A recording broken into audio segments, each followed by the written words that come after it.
آج سے تقریباً 10 سال پہلے 2012 ربیع الاول کا غالباً مہینہ تھا، اور اس سے کچھ دنوں پہلے امیر اہل سنت سے ملاقات ہوئی. تو امیر اہل سنت نے خواہش کا اظہار کیا کہ میری تمنا ہے کہ ترکی میں دعوت اسلامی کا کام شروع ہو. تو ہم نے ایک چیز دیکھی ہے کہ مرشد کی زبان سے جو نکلتا ہے نا، اللہ پاک اپنے کرم سے وہ پورا فرما دیتا ہے. تو پھر میں نے کہا حضور آپ دعا کر دیں اور مجھے ترکی جانے کی سعادت ملے. ہم نے پھر ترکی کا پلان بنایا. مجھے اچھی طرح یاد ہے کہ میں ٹرکش ایئر لائن سے کراچی سے استنبول آیا اور استنبول سے یو کے جانا تھا.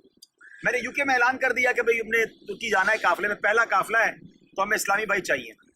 اچھا یو کے میں اتنے اسلامی بھائی تیار ہو گئے. اچھا میں سوچوں کہ نہ ترکی میں کوئی جاننے والا، نہ کوئی مرکز، نہ کوئی مدرسہ، رہیں گے کدھر. اب میں جب استنبول ایئرپورٹ پہ اترا نا، تو جہاز سے اترا تو پورا ایئرپورٹ برف میں ڈوبا ہوا، پورا استنبول برف میں ڈوبا ہوا. میں نے کہا یا اللہ چند دنوں بعد مجھے یہیں آنا ہے واپس ان کو لے کر، تو رہیں گے کہاں اور کون ہماری زبان سمجھے گا. بس میں نے ایک کام کیا تھا کہ امیر اہل سنت سے ایک عرض کی تھی کہ حضور ترکی جا رہے ہیں، اب ہاتھ اٹھا دیں کہ اللہ مددگار پیدا کر. یو کے پہنچے تو فضیل باپو شاہ صاحب اور بھی لوگ تیار ہو گئے. میں نے کہا بریک لگائیں، ورنہ 50 60 70 اسلامی بھائیوں کو لے کے ترکی جائیں گے جس ملک میں کوئی جاننے والا ہی نہیں، وہ کیا ہوگا. تو ہم نے تھوڑے کر کے 19 اسلامی بھائی پھر بھی ہو گئے. اچھا اب جس دن ہمیں یو کے سے استنبول آنا تھا، یقین کریں ایک رات پہلے مجھے کال آتی ہے افریقہ سے، پاکستان سے نہیں افریقہ سے کال آتی ہے کہ آپ لوگ استنبول جا رہے ہیں. میں نے کہا ہاں. کہاں ٹھہریں گے؟ ہم نے کہا پتہ ہی نہیں ہے. کدھر جائیں گے؟ پتہ نہیں ہے. کہا ٹھیک ہے آپ یہ بندے کا نمبر نوٹ کریں، آپ کو ایئرپورٹ پر گاڑیاں لینے پہنچ جائیں گے. ہم جیسے ایئرپورٹ پر پہنچے، آل آف دا سڈن ہم اس بندے کو نہیں جانتے تھے، مراد نام تھا، ترکش بندہ ہمارے 19 لوگوں کے لیے گاڑیاں لے کر آئے. ہمیں گاڑیوں میں بٹھا کر ایک مدرسے میں لے کر گئے، جب بستر بچھے ہوئے تھے، کھانا تیار تھا. ہم 5 دن رہے یا 6 دن رہے، اگر میں کہوں مبالغے کے ساتھ تو ہمارا 1 لیرہ خرچ نہیں ہوا. ہمارا ٹرانسپورٹ، ہمارا کھانا، ہماری رہائش وہ 5 دن اویلیبل تھی. یہ اتنی روحانیت تھی اس قافلے میں. اچھا ہم جدھر جاتے تھے ادھر ایک ہی دعا کرتے تھے کہ ہمیں کوئی مددگار مل جائے. فرسٹ ڈے ہمیں کسی نے کہا کہ آپ نے اگر کام شروع کرنا ہے تو سیدنا ابو ایوب انصاری کے روزے پہ چلے جائیں. ہم وہاں پہنچے، ہم نے ایک کام کیا تھا، ہم ایک رسالہ ٹرانسلیٹ کروائے کے لائے تھے، غفلت نام کا رسالہ تھا امیر اہل سنت، اس کو ترکش میں ٹرانسلیٹ ارجنٹ کروایا اور 500 تقریباً ہم رسالے لے کر آ گئے. اچھا ہم سب نے سبز امامے پہنے ہوئے تھے. ہمیں نہیں اندازہ تھا کہ ترکی کے لوگ سبز امامے سے کتنی محبت کرتے ہیں. ہم جب سیدنا ابو ایوب انصاری کے روزے پہ پہنچے نا، تو لوگ اس طرح ہم سے مل رہے تھے جیسے برسوں سے جانتے ہیں.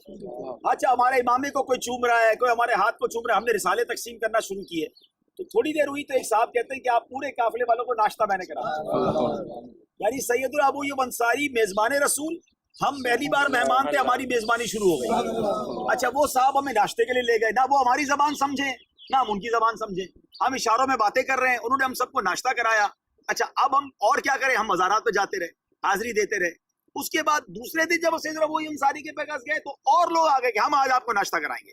ہماری میزبانی چل رہی ہے، ادھر مدرسے میں گاڑیاں، کھانا سب ریڈی. اچھا اب ادھر چلتے چلتے ہم بولے یا اللہ کوئی ایک ایسا بندہ مل جائے جو ہمارے ترکی میں ہمارے مدنی کاموں کو لے کے چلے. اللہ پاک نے ہمیں شاہد بھائی سے ملایا. اچھا شاہد بھائی بھی اپنے کسی کام سے ترکی آئے ہوئے، یہ روڈ میں سبز امامہ پہن کے جا رہے ہیں. ہم نے کہا یہ ہمارے علاوہ کون گھوم رہا ہے بھائی، اس کو بلاؤ.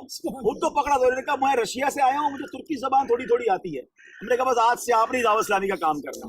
پھر ہم نے یو کے والوں کی ذمہ داری لگائی کہ یو کے والے اب یہاں آتے رہیں گے. آج پورے 10 سال ہو گئے.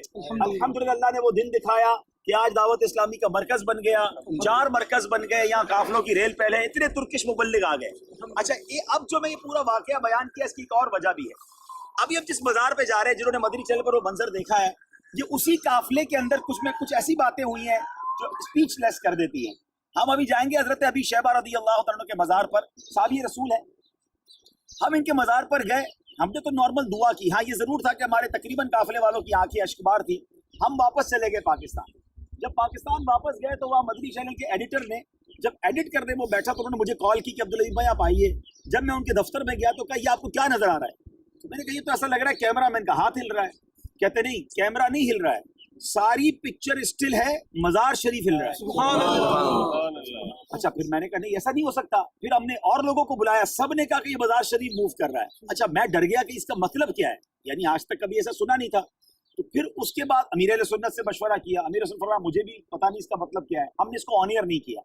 اتفاقاً تھوڑے دنوں بعد میں مدینہ شریف گیا تو مدینہ شریف میں مجھے ایک بہت بڑے ترکی عالم دین ملے، میں نے ان کو یہ ویڈیو دکھائی تو وہ زاروں قطار رونے لگے، اور انہوں نے کہا کہ آپ کا جو قافلے والے تھے ان کی حاضری قبول ہو گئی، سبحان اللہ، اور انہوں نے بزرگ نے یوں سمجھی کہ ایک ریکگنائزیشن دی ہے آپ کو، ایک اشارہ دیا ہے، اور پھر اس کے ذریعے پھر ہم نے یہ مدنی چینل پر چلایا، کروڑوں لوگوں نے اس ویڈیو کو دیکھا ہے۔ اچھا، اس وقت کوئی جگہ دعوت اسلامی کے پاس نہیں تھی، کوئی اجتماع نہیں تھا، کوئی یہاں پر مبلغ نہیں تھا، لیکن وہ دعائیں، وہ بزرگوں کا فیضان، وہ میرے مرشد کے ہاتھ اٹھنا ود ان 10 ایئرس 2012 میں، آج میرے ساتھ ہم 3 تو وٹنس ہیں، شاید اور بھی کوئی اس قافلے میں یوکے والا ہو، تو یہ میں کہنا یہ چاہ رہا ہوں، ہمت مردہ مدد خدا۔ اب یہ سوچیں کہ یار کدھر جائیں گے، کون بٹھائے گا، کدھر کھانا کھائیں گے، کچھ نہیں ہوتا ہے، میرے مرشد کے ہاتھ اٹھے ہوئے ہیں، دعوت اسلامی کا دنیا انتظار کر رہی ہے، آپ آگے بڑھیں، انشاءاللہ خیر ہی خیر ہے، انشاءاللہ پوری دنیا میں جا کے بدری کام کریں گے۔ اب آئیے ان بزرگ کی بارگاہ میں۔ مقامات مقدسہ یہ مقامات مقدسہ سب سے اولا ہمارا نبی، سب سے بالا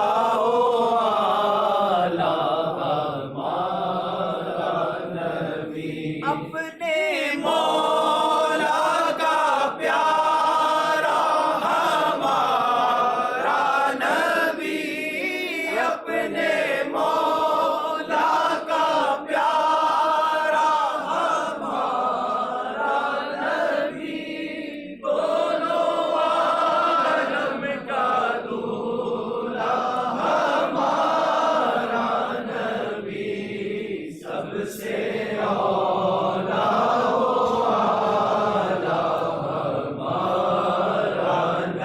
ہماری زندگی میں جو ٹوٹے پھوٹے نیک اعمال ہیں، نبی پاک صلی اللہ تعالیٰ علیہ وسلم کی بارگاہ میں ہدیتاً تحفتاً عقیدتاً پیش کرتے ہیں، قبول فرما۔ پیارے آقا کے وسیلہ جلیلہ سے تمام انبیاء کرام، تمام صحابہ کرام، بالخصوص حضرت ابی شیبہ رضی اللہ تعالیٰ عنہ، حضرت احمد الانصاری رضی اللہ تعالیٰ عنہ، ترکی میں جتنے صحابہ، اولیاء، انبیاء مدفون ہیں، ان سب کی ارواح کو پیش کرتے ہیں، قبول فرما۔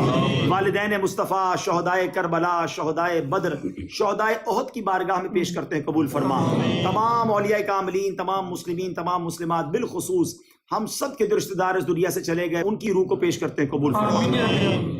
اے رب کریم، ہم گناہ گاروں کی اس پاک دربار پر حاضری قبول فرما، ہمارے صغیرہ کبیرہ گناہ معاف فرما، ہمارے ماں باپ کی اور نبی پاک علیہ الصلوۃ والسلام کی ساری امت کی بخشش فرما، ہمیں حاسدوں کے حسد سے بچا، بد نظروں کی بد نظری سے بچا، شیطان کے شر سے بچا، جادو ٹونے آسیب سے بچا، زمینی اور آسمانی بلاؤں سے بچا، زلزلوں، طوفانوں، وائرسوں سے بچا۔